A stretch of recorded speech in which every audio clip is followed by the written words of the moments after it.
She was 34 years old, and when her mother's second husband finished dividing what remained of the Callow estate, everything Vera Hollis had ever called her own fit into a single borrowed wagon, except that it didn't, because the wagon held nothing of hers at all, only the things that Edmund Callow and his two grown sons had decided, through the particular arithmetic of men who are settling a dead woman's accounts in their own favor, were not worth the trouble of keeping for themselves.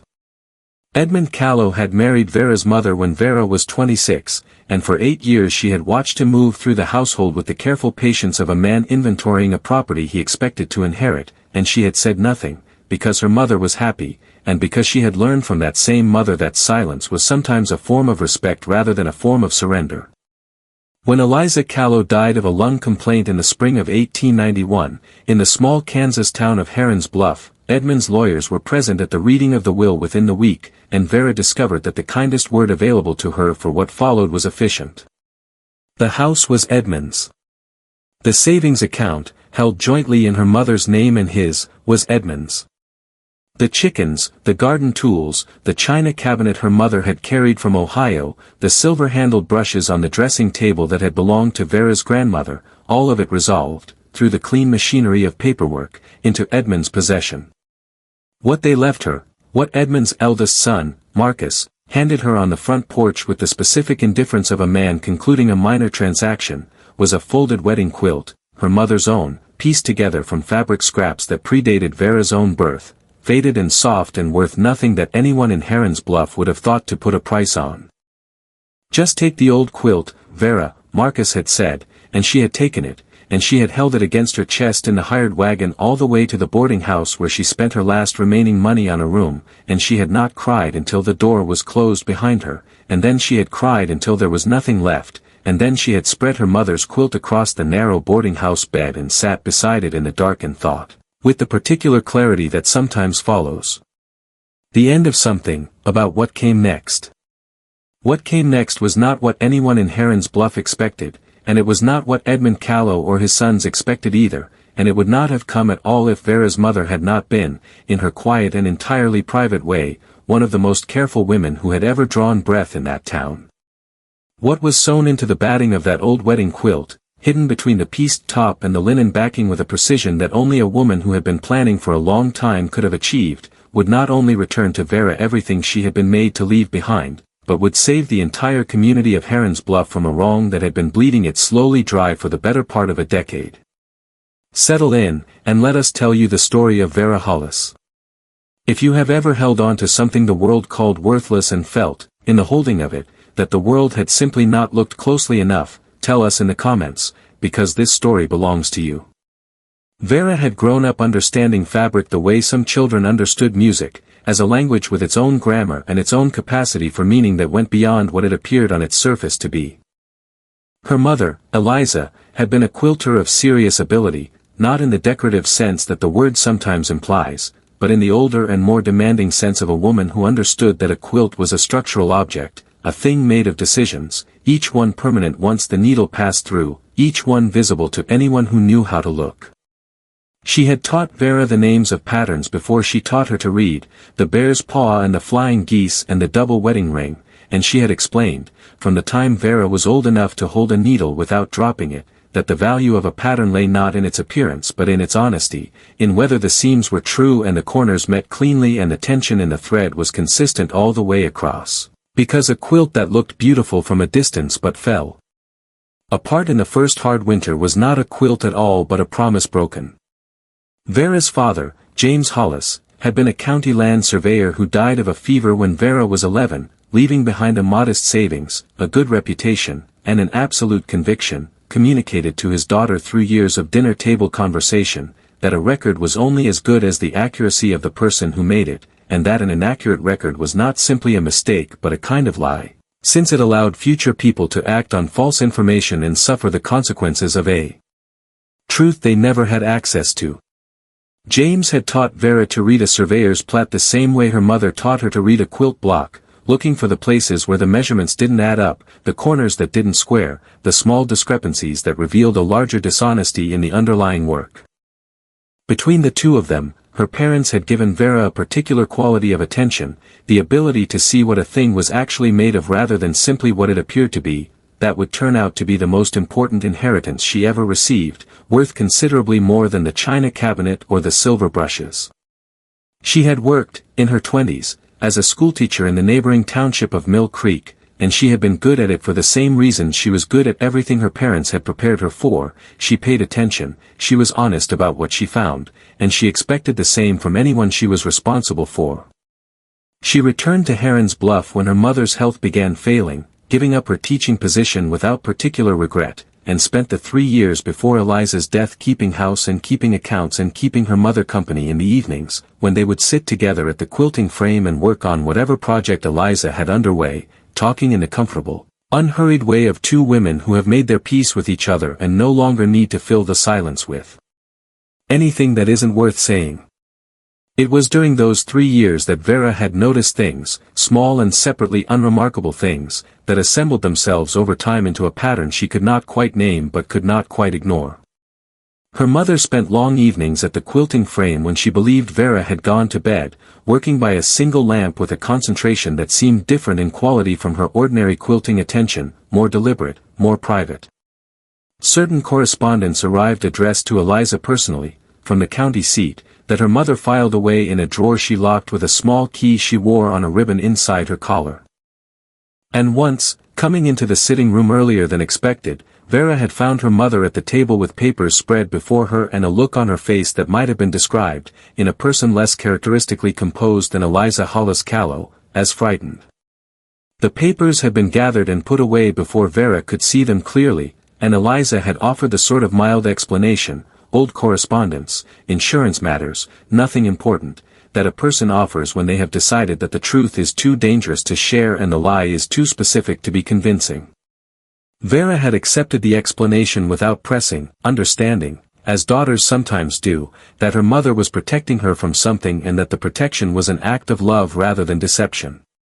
She understood this more fully only once she spread the wedding quilt across the boarding house bed on the night Edmund Callow's son handed it to her, and felt, running her palms across its surface in the dark the way her mother had taught her to feel a finished quilt for inconsistencies, the small, deliberate stiffness in the batting near the quilt center, an area about the size of a man's hand where the filling had been carefully separated and something flat and rigid had been inserted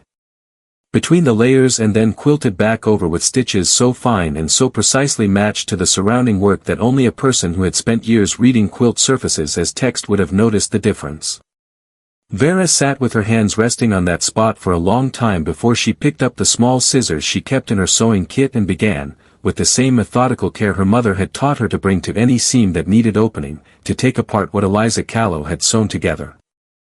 What came out, wrapped in 2 layers of oilcloth tied with waxed thread, was a packet of papers that her mother had clearly been assembling over a period of years, each document stored with the same careful attention to preservation that Eliza brought to anything she made with her hands. There was a letter, written in her mother's own hand and addressed to Vera directly, that she set aside to read last, unable to face it immediately. There were 3 folded documents on county stationery. There were 2 pages torn from what appeared to be a ledger, their columns dense with figures and dates and names. And there was a single page in a hand she did not recognize, signed at the bottom with a name that made her catch her breath when she finally reached it, Delbert Marsh, County Water Commissioner, dated September of 1884. She read everything twice before she allowed herself to understand what she was holding, and then she read her mother's letter, which was the last thing Eliza had written before her illness made writing too difficult, and which explained, in the plain and specific language of a woman who had spent years preparing this moment, exactly what the documents meant and why she had hidden them where she had. In 1882, the town of Heron's Bluff had pooled its resources, through a formal community subscription that every family in the township had contributed to fund the drilling of a public well at the center of the town commons, a project necessitated by the drought years of the late 1870s that had left the creek unreliable and private wells dangerously shallow. The subscription had raised $4,200, contributed by 63 households over the course of 8 months, and the funds had been entrusted to a 3-man committee for management, the committee consisting of the County Water Commissioner, Delbert Marsh, the township's largest landowner, a man named Curtis Aldine, and the secretary of the town's commercial association, who had been, at the time, a recently arrived businessman named Edmund Callow. The well had been drilled, and the water had come, and the community had considered the matter satisfactorily concluded. What the community had not known, what only the 3 committee members knew, and what Vera's mother had spent 7 years carefully and quietly discovering, was that the final accounting presented to the town had listed the well's construction cost at $4,200, exactly matching the subscription total, when the actual construction cost, documented in the contractor's original invoice, a copy of which Delbert Marsh had incautiously mentioned in a letter to Curtis Aldine that Eliza had somehow obtained a copy of, had been $2,800. The remaining $1,400 had been distributed among the 3 committee members in equal shares, recorded in a private ledger as a management fee that had never been disclosed to the subscribers and had never been authorized by anyone but the 3 men who collected it. Edmund Callow's share had been $466, which was, Vera understood reading the ledger pages in the lamplight, approximately the equivalent of everything the small household savings account had held when he married her mother, and which placed his entire comfortable standing in Heron's Bluff on a foundation of other people's money taken without their knowledge. Eliza had discovered this, as far as her letter explained, through a combination of her own careful attention and an accidental confidence from Delbert Marsh's wife, a woman named Constance, who had mentioned at a quilting circle some years before that she sometimes feared her husband's hands were not entirely clean in the old water business, a comment that had been treated by everyone present as the vague anxiety of a nervous woman and which only Eliza, with her surveyor's daughter's eye for the small detail that didn't add up, had chosen to follow rather than dismiss. She had spent the subsequent years, quietly and without alerting Edmund, gathering what confirmation she could find, corresponding with the contractor who had drilled the well, obtaining a copy of the original invoice through a contact at the county seat, and assembling the case that was now in Vera's hands. She had not acted on it herself, her letter explained, because she had not known how. She had been a woman with no legal standing of her own, married to one of the 3 men who had committed the fraud, and she had understood that any action she took directly would be managed by Edmund and buried before it reached any authority capable of acting on it. She had also, her letter said, been afraid, a word her mother used so rarely that its presence on the page felt like a stone dropped into still water. She had been afraid of what Edmund might do if he understood how much she knew, afraid of what it would mean to be the woman who unraveled her own husband's respectability in a town where respectability was the only protection a woman possessed. And so she had done the only thing available to her, which was to sow the truth into the most worthless thing she owned and trust that her daughter, when the time came, would be the kind of person who looked carefully at a quilt rather than simply wrapping herself in it. Vera sat with her mother's letter in her lap for a long time after she finished reading it, and she felt, beneath the grief that was never entirely absent in those first weeks, something else arriving slowly and with considerable weight, which was the specific anger of a woman who understands that she has been underestimated, and that the underestimation has cost her something real. Edmund Callow had taken her mother's house and her mother's savings and her mother's silver brushes, and he had handed her the wedding quilt with the contemptuous confidence of a man who knows that what he is discarding has no value, and he had been wrong in a way that she intended, with the same patient precision her mother had brought to 7 years of quiet evidence gathering, to make plain. She was not wrong to expect opposition. Edmund Callow heard, through the particular network of information that small towns maintain, that Vera had been seen at the county clerk's office within a week of leaving the boarding house, and he arrived at the establishment where she had taken a new room, paid for with a month's work at the dressmaker's, the only employment she had been able to secure quickly, on a Tuesday morning, and he was not alone. He brought Marcus, who stood in the doorway with the specific purpose of making the room feel smaller than it was, and he brought a man named Aldrich Poole, who presented himself as Edmund's attorney and who spent the first 10 minutes of the conversation suggesting, in the smoothly practiced way of lawyers who do not say what they mean but intend to be understood, that a woman in Vera's circumstances would find a legal dispute with a man in Edmund's circumstances a considerably more exhausting undertaking than whatever alternative he was about to propose. The alternative Edmund proposed was straightforward and insulting. He offered her $200 to return whatever she had found in the quilt and sign a document confirming that she had found nothing of significance in her mother's belongings. He presented this as generosity. Vera received it as information, because a man who offers $200 to make a problem disappear has already calculated that the problem is worth considerably more than $200, and the calculation told her, as clearly as the contractor's invoice had told her, what she actually held. She told him she would consider the offer. She did not consider it at all. She spent the following 2 weeks doing instead what her mother had not had time or freedom to do, which was to take the documents to the county seat and present them, through a young lawyer named Abigail Sutton, one of the first women admitted to the bar in that part of Kansas, and therefore one of the few lawyers in the district whose loyalties were not already organized around Edmund Callow's social circle, to the county district court. The case moved with the particular speed of a matter that involves clear documentary evidence and a county official whose continued employment depends on the county's confidence in its own records. Delbert Marsh, confronted with the original invoice and the ledger pages, chose cooperation over contest and confirmed, in a sworn deposition that took 3 hours and cost him his position, every element of what Eliza Callow's documents alleged.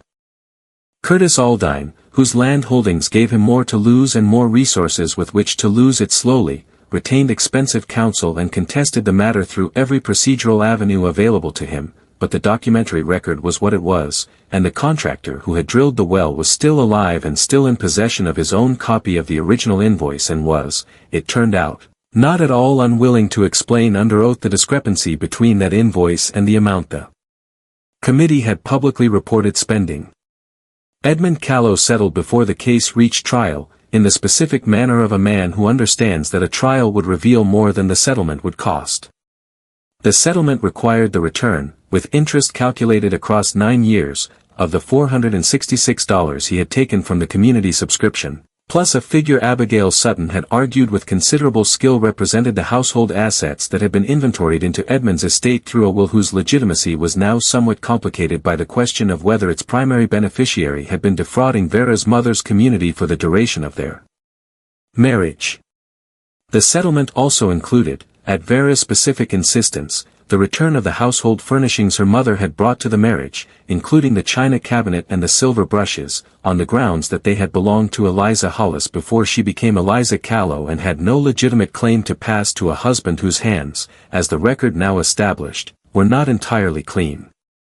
The recovered funds, the community's $1,400 plus 9 years of interest, which came to slightly over $2,000 in total, were presented to the Heron's Bluff Town Council at a public meeting that fall, accompanied by a full accounting of where they had come from and why they had been missing.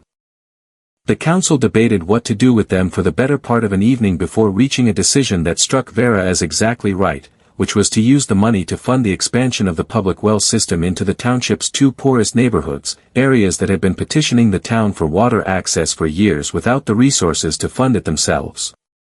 The work was completed the following spring. Curtis Aldine lost the township elections he had won uncontested for a decade, to a candidate who had been trying to run against him for years without ever being able to explain, to a community that considered Aldine a respectable man, why it should prefer a respectable man's challenger. The documentation that Vera's case had placed in the public record provided an explanation that the community found sufficient.